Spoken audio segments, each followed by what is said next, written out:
Lilith had lived for 742 years. She had witnessed the fall of empires, the rise of new kingdoms, and the slow death of magic across the realms. Yet nothing in all those centuries had prepared her for the small coffee shop on the corner of Fifth Avenue and Main Street. The portal between worlds had opened 3 years ago. Humans called it the Convergence.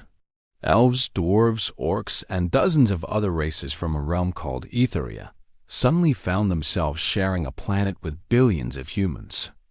The transition was difficult at first. Wars nearly broke out. Diplomats from both sides worked day and night to prevent catastrophe. Eventually, an uneasy peace settled over the merged worlds. Lilith was among the first elven ambassadors sent to study human civilization. Her superiors in the High Council believed that understanding these strange creatures would give them an advantage. Humans had no magic, after all. They were weak, short-lived, and seemingly primitive. How dangerous could they be? That question haunted Lilith now as she sat in the coffee shop, watching a teenage human girl operate a machine that produced beverages at impossible speeds. The girl could not have been more than 17 years old. In elven terms, she was barely a newborn. Yet she moved with confidence and skill that would take an elven apprentice decades to develop. A human man in a strange uniform walked up to the counter. He ordered something called a caramel macchiato with extra foam. The girl smiled, pressed several buttons on the machine, and within 60 seconds handed him a steaming cup of perfectly crafted drink. The man paid with a small plastic card, and money transferred invisibly from one place to another. Lilith felt dizzy. She had spent 200 years mastering the art of transmutation. She could turn lead into gold, water into wine, and stone into crystal. Yet this human girl, using nothing but machines and memorized procedures, accomplished in 1 minute what would take an elven alchemist an entire day. The sorceress looked down at her own cup. The human called barista had handed it to her with a bright smile and the words, "Have a nice day." Inside was a dark liquid called coffee. Lilith had heard other elves speak of it with disgust. They called it bitter mud water, unfit for refined palates. But the High Council had ordered her to experience every aspect of human culture, so she had ordered one. She lifted the cup to her lips and took a small sip. The taste exploded across her tongue. It was indeed bitter, but there was something else beneath the surface. A richness, a complexity, a depth of flavor that she had never encountered in 7 centuries of drinking the finest elven wines. Her eyes widened. She took another sip, then another. The warmth spread through her chest and into her limbs. Her mind, which had felt foggy all morning, suddenly sharpened.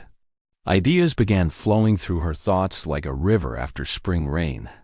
"What is this sorcery?" she whispered to herself. A human woman at the next table heard her and laughed. "It is just caffeine, honey. First time drinking coffee?" Lilith nodded slowly. "What is caffeine?" The woman shrugged. "Some kind of chemical in the beans. Keeps you awake, helps you focus. I could not survive my morning meetings without it." The sorceress stared at the dark liquid in her cup with new respect. Humans had discovered a way to enhance mental clarity without using a single drop of mana. They had extracted the essence of a plant and refined it into a substance that could sharpen the mind.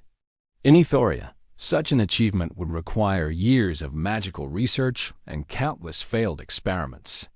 Lilith decided to test something. She reached into the well of magical energy that resided deep within her soul. After 700 years of practice, manipulating ice magic was as natural to her as breathing. She focused on the cup in her hands and whispered 3 words in the ancient elven tongue. Frost spread across the ceramic surface. The coffee inside the cup began to cool rapidly. Within 5 seconds, the liquid was frozen solid. Ice crystals formed on the rim, sparkling in the morning sunlight that streamed through the windows. The teenage barista noticed and gasped. "Oh my God, how did you do that?" Lilith smiled with satisfaction. "This is ice magic. I have spent 300 years mastering this particular discipline. Among my people, I am considered one of the greatest ice sorceresses in 1,000 years. The barista pulled out a small rectangular device from her pocket. She pointed it at the frozen cup and tapped the screen several times. That is so cool. Can I post this on social media? Social media? Yeah, like Instagram and TikTok. People would love to see real magic. Lireleth did not understand half of those words, but she nodded anyway. The girl tapped her device a few more times, then returned it to her pocket with a satisfied grin. But, the barista said casually, "We have machines that can do something similar." The sorceress blinked. "You possess machines that can perform ice magic? Well, not magic exactly. But we have these things called flash freezers. They can freeze stuff super fast using liquid nitrogen or just really powerful cooling systems. Some of them can freeze a drink in like 30 seconds. Lireleth felt her centuries-old confidence crack slightly. 30 seconds? Yeah, and we have regular freezers in like every house. They just keep things cold all the time, no magic needed. Runs on electricity." The sorceress set down her frozen cup and stared at the girl. Electricity. She had learned about this human power source. It was not magic, yet it accomplished feats that would require significant magical expenditure in Ethoria. "How do you create this electricity?" Lireleth asked. The girl scratched her head. Lots of ways, I think. Power plants burn stuff, or use water, or wind, or the sun. I am not really an expert. You should probably ask someone smarter than me. Lireleth was already considered one of the most brilliant minds in the Elven Academy. She had mastered 17 schools of magic, written 32 books on theoretical sorcery, and advised 12 different kings. Yet this human child casually dismissed the question as beyond her knowledge, implying that there were countless humans who understood these concepts far better. The sorceress decided to walk outside. She needed air. She needed to think.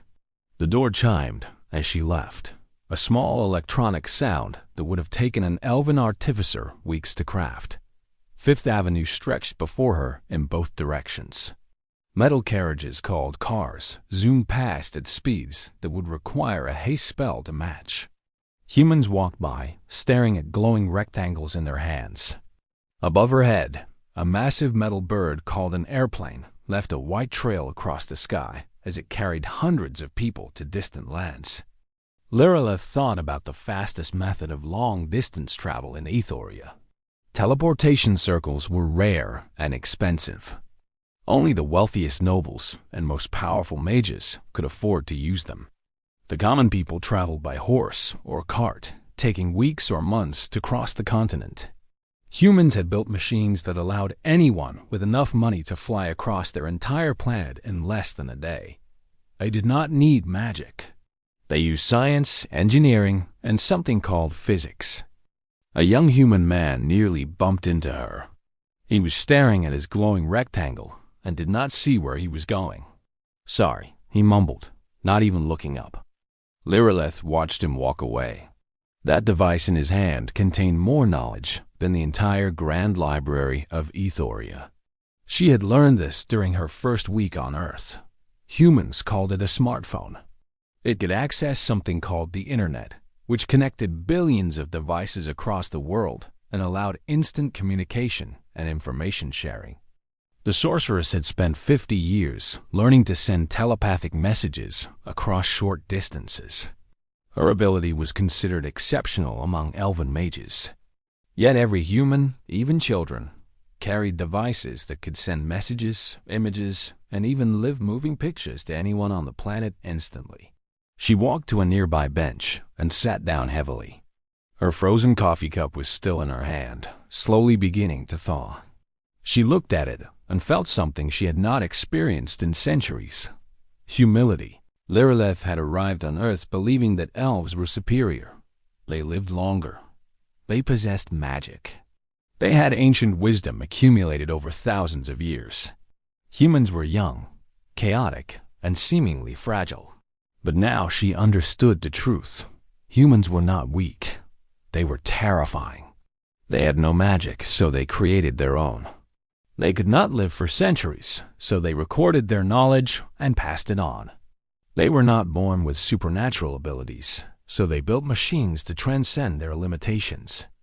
In 700 years, Lyrilleth had mastered ice magic, achieved minor telepathy, and learned to fly short distances using wind spells. In roughly the same amount of time, humans had gone from living in caves to splitting atoms, landing on the moon, and creating artificial minds that could think and learn. The sorceress thought about her report to the High Council. They expected her to identify human weaknesses, to find ways the elves could maintain their perceived superiority. Instead, she would have to tell them the truth. Humans were not a threat because they might attack. They were a threat because they would inevitably surpass every other race in the merged worlds. Not through war or conquest, but through relentless innovation and boundless creativity. An elderly human man sat down on the other end of the bench. He smiled at her kindly. "Beautiful day, is it not?" Lyrilleth looked up at the sky. A satellite passed overhead, invisible to the naked eye, but carrying signals that connected billions of people. Somewhere in orbit, a space station circled the planet with humans living inside it. On a distant red planet called Mars, machines built by humans explored an entirely different world. "Yes," she said quietly, "it is beautiful." She took another sip of her thawing coffee. The bitter taste no longer bothered her. Instead, it reminded her of the humans themselves, rough and unrefined on the surface, but hiding incredible depth and potential beneath. The High Council would not want to hear her conclusions. They would accuse her of going native, of losing perspective. But Lyrilleth had not survived 700 years by lying to herself. Humans were remarkable. And if the elves were wise, they would stop trying to compete and start trying to learn. She finished her coffee and stood up. The teenage barista had mentioned something called the internet. Perhaps it was time for an ancient elven sorceress to learn something new. After all, 700 years was plenty of time to become set in her ways. Maybe these short-lived humans could teach her how to think young again. Lyrilleth smiled and walked back toward the coffee shop. She wanted another cup of that remarkable bitter mud water. And perhaps the girl behind the counter could show her how to use one of those smartphone devices. The future, it seemed, belonged to those willing to adapt. And Lyrilleth had not lived this long by refusing to change.